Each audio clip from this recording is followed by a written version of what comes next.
Why does a man who can talk about the hardest years of his life at a dinner table without flinching go completely silent when someone asks him who he misses?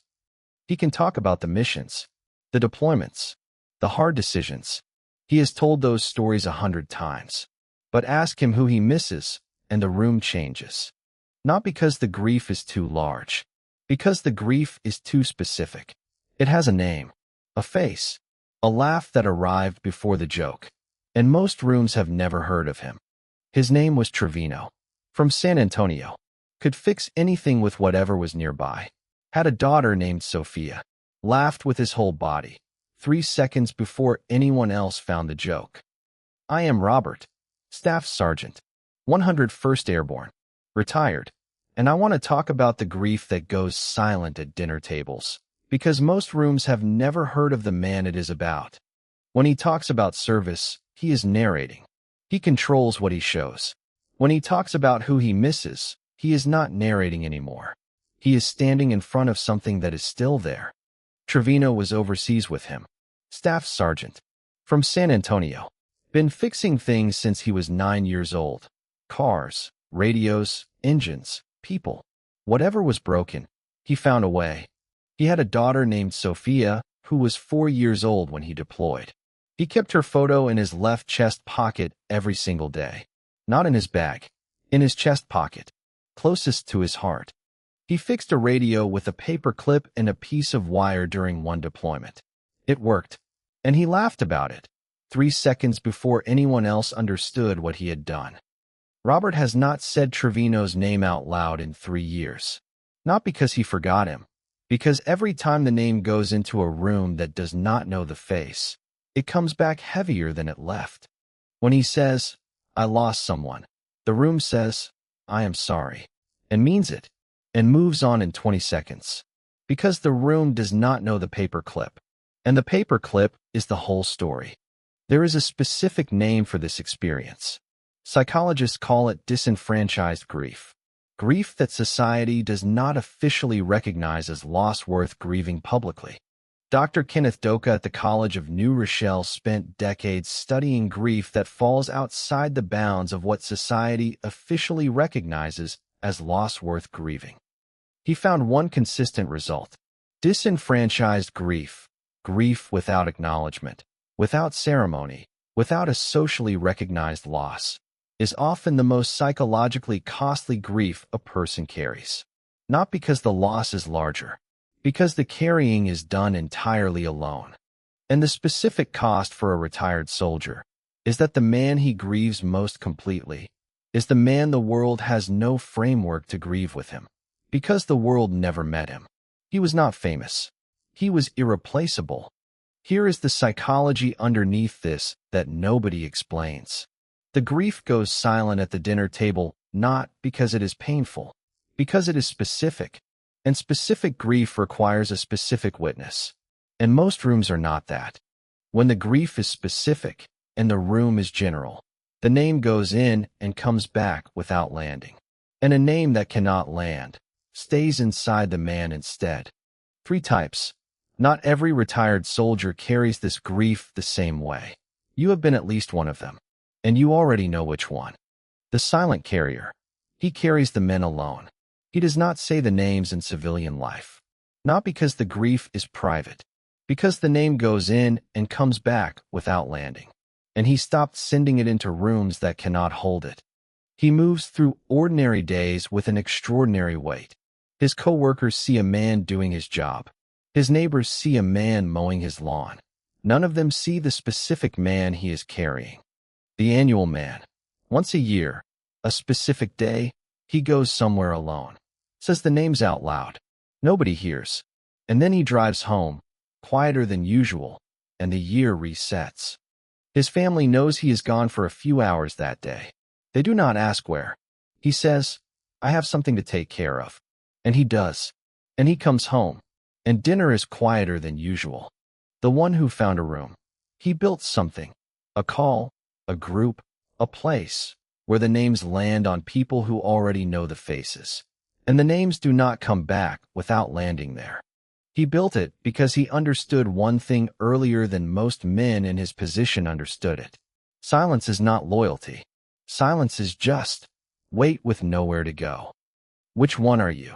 The silent carrier, the annual man, or the one who found a room? Drop it in the comments right now. Here is what the grief actually feels like from the inside.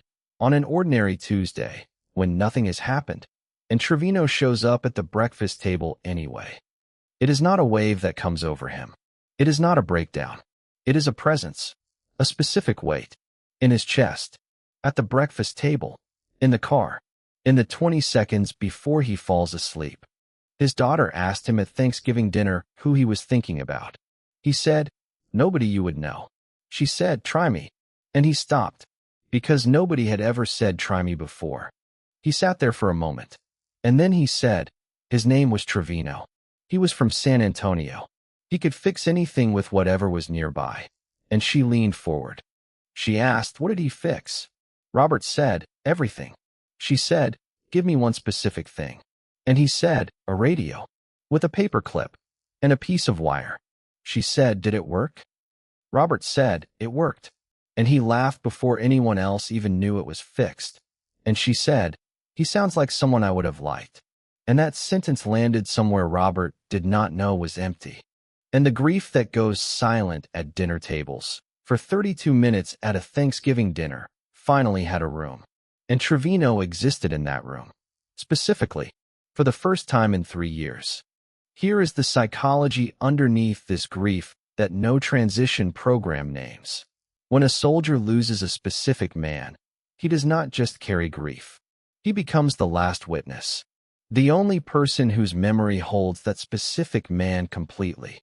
And last witnesses carry something that grief counselors do not have a formal name for yet. The weight of knowing that when you are gone, the specific man you are holding goes with you. And this is not survivor's guilt. Survivor's guilt asks, why did I live when he did not? The last witness asks something harder. When I am gone, who holds him? And for 3 years, the answer has been nobody. And here is what research shows about grief that is carried entirely alone. It does not diminish over time the way acknowledged grief does. It accumulates. Every year of silence adds to the weight. 3 things, not a program, not a ceremony. 3 specific things that help the last witness carry what he carries, without the weight accumulating the way it has been accumulating. First, find the room where the name lands. Not the room that says I am sorry. The room that says, tell me who he was. Not what happened, who he was. Because the room that says tell me who he was is the room where the name lands. And a name that lands does not come back heavier. It stays where it was said, and the weight shifts. Second, understand what you are actually carrying. You are not carrying guilt. You are not carrying unresolved grief. You are carrying a specific man. And carrying a specific man is different from carrying a feeling. And carrying a specific man is not weakness. It is the most precise form of loyalty available. You are the only witness to someone who cannot witness himself anymore. That is not weakness. That is an obligation. Third, tell your family who the man was. Not what happened to him. Who he was. The paper clip. Sophia. The pocket closest to his heart. The laugh that arrived before the joke. Because the facts will be forgotten. The specific things will be remembered. Your family will forget when and where. They will remember that he laughed before anyone else found the joke, and that his daughter's name was Sophia.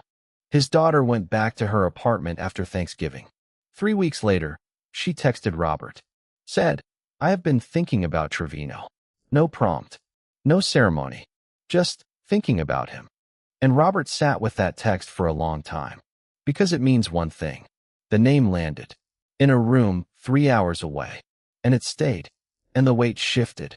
Here is what the psychology of this tells us. When a name lands in one more room, 2 things happen. The last witness is no longer the only witness. And the accumulated weight of 3 years of carrying alone begins to distribute. And Sophia, Trevino's daughter, is 21 years old right now. She does not know that a man named Robert has been carrying her father in a kitchen in America for 3 years. But the name is in his daughter's apartment now, and his daughter is 31, and Sophia is 21, and the world is not as large as it used to be. The grief that goes silent at dinner tables does not have to stay silent. It just needs a room where the name lands. And rooms like that exist. They are built, not found. And building the room is simpler than it sounds. It starts with one person and one question. And the question is not, how are you doing? The question is, tell me who he was. Not, what was it like? Not, how are you doing? Tell me who he was. Tell me the paper clip. Tell me about Sophia. Tell me about the laugh. Give me the specific man, not the general loss. His daughter said, try me. And that was the room. That was the whole room. 2 words. And a lean forward. And Trevino existed in a new place for the first time in 3 years. And if you are the family member watching this, you do not need a program or a plan. You need 2 words.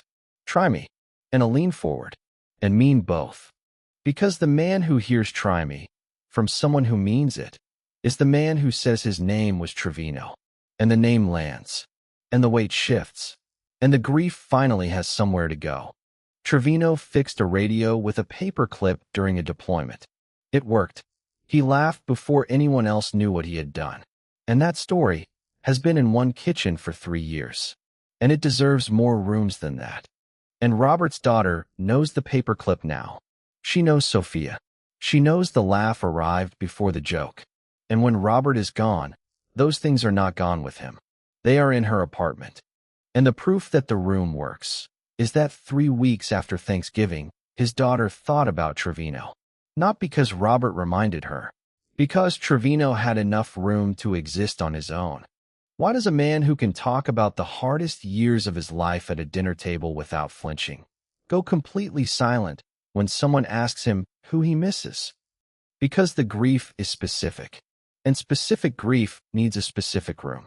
And the room does not exist until someone says, try me, and means it, and leans forward. And Sophia, Trevino's daughter, is 21 years old.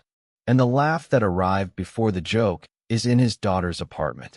And his daughter is 31. And the world is not as large as it used to be. He is not responsible for the world knowing Trevino. He is responsible for giving Trevino one more room while he is here, and then one more after that. That is the whole obligation. The grief that accumulates alone does not accumulate the same way when it has a room. A room does not reduce the grief. It changes what the grief does inside the man who carries it. And the man who has been carrying Trevino alone for 3 years sat at a Thanksgiving dinner, and his daughter said, try me, and the carrying changed. Not ended. Changed. His name was Trevino. From San Antonio. Fixed things. Laughed first. Kept Sophia's photo closest to his heart. And he deserves to exist in more than one kitchen in America. Find the person who would say, try me. Give them the paper clip. Give them Sophia. Give them the laugh that arrived before the joke. And let the name land somewhere new. Because the grief that goes silent at dinner tables is not grief that wants to stay silent. It is grief that has not yet found the room where it does not have to be. He has been carrying Trevino for 3 years. And now his daughter carries him too. And that changes what happens when this kitchen closes. Trevino does not close with it.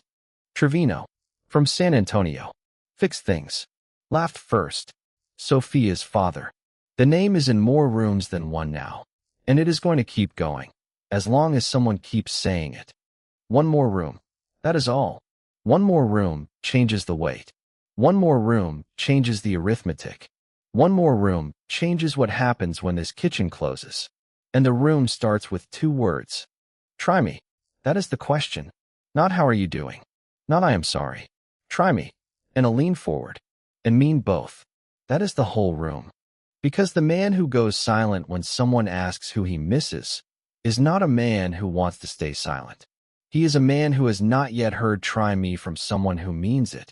And Trevino, from San Antonio, who fixed things and laughed first, has been waiting 3 years for the room where his name lands. His daughter's apartment is the first one he found.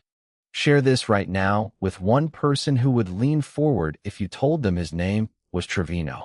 You already know who that person is. You have known for a long time.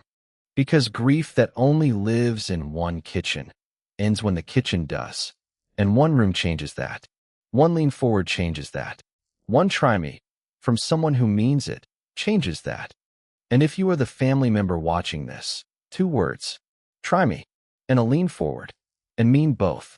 That is the room. That is the whole room. His name was Trevino. He fixed things. He laughed first. His daughter was named Sophia, and he deserves rooms he has not been in yet. And the rooms are one conversation away. Why does a man who can talk about the hardest years of his life without flinching go completely silent when someone asks who he misses? Because nobody has said try me yet, and meant it. One more room, starting today, because the specific grief that goes silent at dinner tables deserves a room where it does not have to. And the room is 2 words and a lean forward away. Share this right now with one person in your life who would say, try me, if you gave them the chance. You already know who that person is. Share it now. And after you share it, say his name. Give them the specific things. Not what happened, who he was. Because that is the room. And the room is the only thing that changes the weight.